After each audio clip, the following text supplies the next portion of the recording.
কেলটু ভাই, ফেসবুকে একটা লেখা দেখে আমার কলজাটা কাঁপে উঠছে একবারে।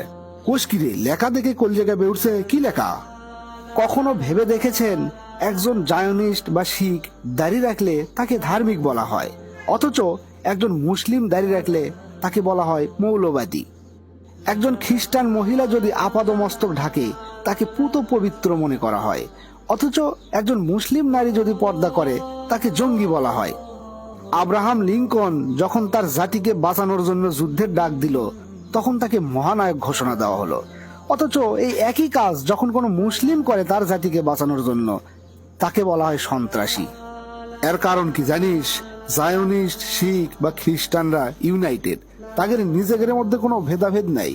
তারা শিক্ষা দীক্ষা প্রযুক্তিতে অনেক আগে গেছে, পুরো পৃথিবীটা তারা কন্ট্রোলে নিয়ে নিছে।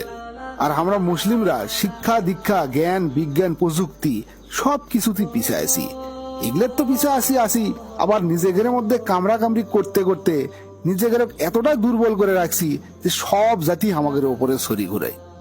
এই জন্যে পুরো পৃথিবী আমরা মুসলমানদের কোনো ন্যারেটিভ দাঁড় করাবে পারিনি। আমরা ব্যর্থ জাতিতে পরিণত হয়েছি। আর এটি থেকে উত্থান পাওয়ার চাইলে আমাদের অবশ্যই ইউনাইটেড হওয়া লাগবে, আর শিক্ষা দীক্ষা জ্ঞান বিজ্ঞান প্রযুক্তির অনেক আগুন লাগবে।